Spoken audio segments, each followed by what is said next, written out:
Bom dia, caros alunos, tudo bem? Vamos prosseguir um pouquinho aqui com os vídeos que a gente está fazendo na introdução aqui do nosso curso de Escritos Paulinos.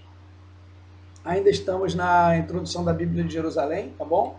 Então, quem tiver, vale a pena ir acompanhando. Quem não tiver, pelo menos acompanha aqui, então, esse pequeno vídeo. A gente viu nos vídeos anteriores, acabou ficando cortado, né? A personalidade do apóstolo Paulo. E hoje a gente continuando então, quem tiver com o livro na página 1955 da Bíblia de Jerusalém, na introdução às epístolas de São Paulo, a sua pregação. Então falando sobre a pregação de Paulo, portanto, o seu ministério. A pregação de Paulo é, antes de tudo, o querigma apostólico. Esse é o foco, o centro, o querigma, o primeiro anúncio, né, da salvação obtida por Cristo, né, e dada por Cristo a todos os homens, a todos os povos, pela sua morte na cruz. O querigma apostólico, proclamação do Cristo crucificado e ressuscitado conforme as Escrituras. Sempre que diz, né, no Novo Testamento, conforme as Escrituras, morreu no terceiro dia, ressuscitou conforme as Escrituras. É o Antigo Testamento, essas Escrituras são o Antigo Testamento. Né? Seu evangelho não lhe é próprio, é o da fé comum de toda a igreja, apenas com uma aplicação especial à conversão dos gentios, é próprio de Paulo, na linha universalista inaugurada em Antioquia. Paulo é solidário das tradições apostólicas que cita ao se apresentar à ocasião. Então ele diz, né, transmiti aquilo que eu mesmo recebi e assim por diante. O que ele anuncia é a fé da igreja, diz aos Coríntios mais de uma ocasião. Supõe por toda parte e às quais certamente deve muito, né, a essa tradição apostólica. Parece que não conheceu Cristo durante a sua vida, mas conhece seus ensinamentos. Alguns vão dizer, depois a gente vai ver isso, né, que pode ser que ele tenha conhecido, que ele fala, né, se uma vez conhecemos Cristo segundo a carne, não é mais assim que o conhecemos e tal, mas conhece seus ensinamentos.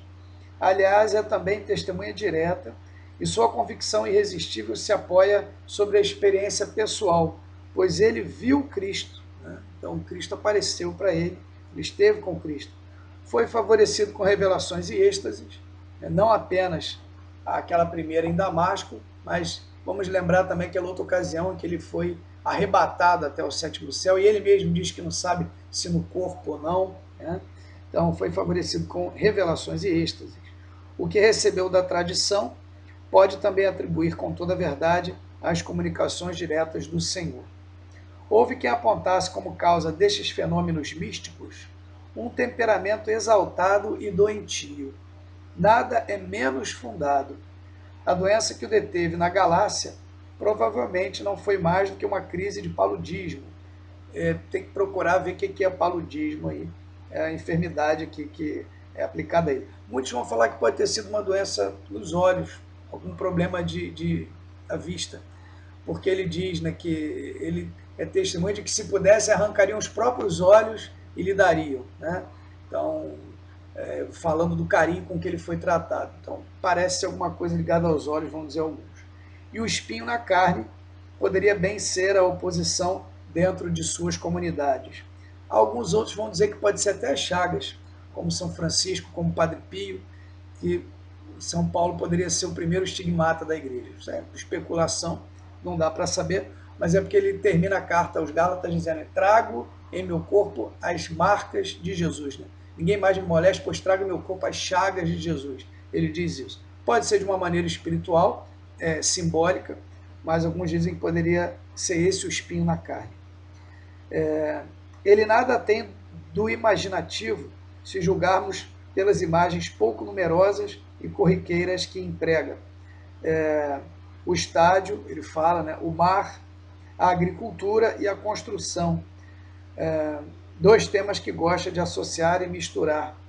Ele fala muito, né, da semente que cresce, da árvore plantada e da construção, da edificação do corpo de Cristo e assim por diante. Paulo é antes cerebral. Nele se une a um coração ardente a inteligência lúcida, lógica, exigente, preocupada em expor a fé segundo as necessidades dos ouvintes. É graças a isso que temos as admiráveis explanações teológicas com que envolve o querigma segundo as circunstâncias. Sem dúvida, esta lógica não é a nossa. Paulo argumenta muitas vezes como rabino, segundo os métodos exegéticos que recebeu em seu meio de sua educação. Por exemplo, lá em Gálatas, quando ele faz a comparação entre a antiga e a nova aliança, né? A comparação entre a Agar, que gera o filho da escravidão, e Sara, que gera o filho da promessa, o livre, né? Nós somos filhos da livre, e assim por diante. Mas seu gênio sabe ultrapassar os limites dessa herança tradicional e a doutrina profunda que faz passar por canais que para nós são tanto ultrapassados.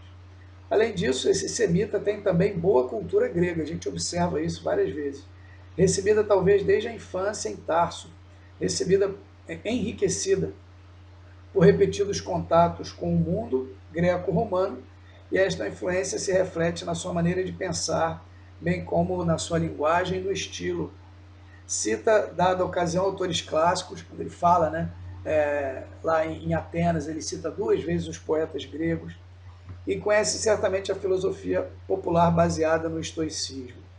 Deve a diatribe cínico-estoica seu estilo de argumentação rigorosa, por meio de curtas perguntas e respostas, como era próprio, inclusive a gente vê em filosofia, com Platão e assim por diante, né?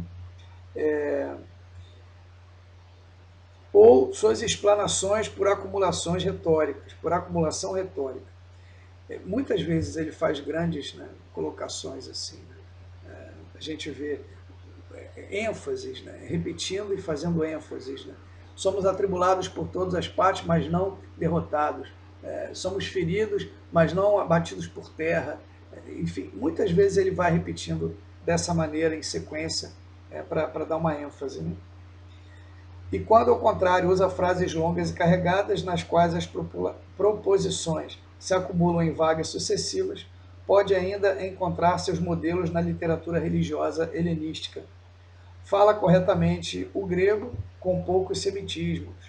É o grego de seu tempo, naturalmente, o da koiné, distinta, mas sem pretensões aticistas, ou seja, ele não fala o grego ático, né, o grego clássico lá de Homero, dos antigos, né, o grego popular ali, pois despreza os artifícios da eloquência humana e não quer fazer depender sua força na persuasão, senão do poder da palavra da fé, confirmada pelos sinais do Espírito. Há casos até em que sua expressão é incorreta e inacabada, algumas citações aqui, de tão incapaz que é o molde da linguagem para conter o impulso de um pensamento por demais rico ou de emoções demasiado vivas. Com raras exceções, ele dita as suas cartas, como costumavam fazer os antigos, contentando-se com escrever a saudação final. E se mais de um trecho parece fruto de redação longamente meditada, muitos outros dão a impressão de um primeiro impulso espontâneo e sem retoques. Apesar destas falhas, ou talvez por causa delas, este estilo fogoso é de densidade extraordinária. Pensamento tão elevado, expresso de maneira tão ardorosa, prepara o leitor mais de uma dificuldade, como inclusive São Pedro cita na sua carta, mas oferece-lhe, ao mesmo tempo, textos cujo vigor religioso e até literário permanece talvez sem rival na história das cartas humanas. As epístolas que Paulo nos deixou são escritos ocasionais, jamais devemos esquecê-lo. Isso aqui é muito importante, escritos ocasionais, ou seja, São Paulo, ele não é um teórico, ele escreve porque tem um motivo. Ele pretende exortar as comunidades às quais se dirige e responder questões que lhe foram propostas por elas. Talvez Romanos seja a única carta que a gente pode dizer que é um pouco mais teórica, mas, acima de tudo, Paulo é um escritor ocasional, ele tem uma motivação específica para escrever. Não são tratados de teologia, mas respostas a situações concretas. Verdadeiras cartas que se inspiram no formulário então em uso. Não são nem cartas meramente particulares, nem epístolas puramente literárias, mas explanações que Paulo destina a leitores concretos e, para além deles, a todos os fiéis em Cristo. Ele sabe que vai ser lido por outras comunidades, ele quer falar a todos nas suas cartas. Não se deve, pois, buscar aí uma exposição sistemática e completa do pensamento do apóstolo nas cartas, né? Então, sistematicamente, toda a sua teologia, porque ele está respondendo a questões, né? Sempre deve-se supor por detrás delas, das cartas, a palavra viva de que são comentário em pontos particulares. Com isso, não deixam de ser infinitamente preciosas, enquanto sua riqueza e variedade nos permitem encontrar de fato o essencial da mensagem paulina. Embora dirigidas em ocasiões e auditórios diferentes, descobre-se nelas uma mesma doutrina fundamental, centrada em torno de Cristo morto e ressuscitado, mas que se adapta, se desenvolve e se enriquece no decurso desta vida consagrada totalmente a todos. Alguns intérpretes atribuem a Paulo um ecletismo que o teria feito adotar, segundo as circunstâncias, pontos de vista até diferentes e contraditórios, aos quais não daria nenhum valor absoluto, pois quereria somente que ganhassem os corações para Cristo. Outros opuseram a este modo de ver um fixismo, entre aspas, segundo o qual o pensamento de Paulo, firmado desde o começo pela experiência de sua conversão, não teria conhecido em seguida nenhuma evolução. É uma discussão que a gente vai ver durante o curso ainda. A verdade está entre esses dois extremos, nem tanto lá, nem tanto cá. Ou seja, a teologia de Paulo se desenvolveu conforme uma linha contínua. A gente vê que há uma evolução, sim, mas se desenvolveu realmente sob o impulso do Espírito que dirigia seu apostolado. Nós identificaremos as etapas dessa evolução percorrendo suas diferentes epístolas, em sua ordem cronológica, que é como a gente vai estudar no nosso curso, que não é a ordem do cânon do Novo Testamento. A ordem do cânon é de tamanho, as maiores cartas vêm primeiro. Então a gente vai observar a ordem cronológica e vai perceber um pouco essa evolução do caminho de São Paulo. O cânon do Novo Testamento é observado pela maioria das traduções, na qual foram colocadas conforme o tamanho em ordem decrescente, né, como eu acabei de dizer aqui.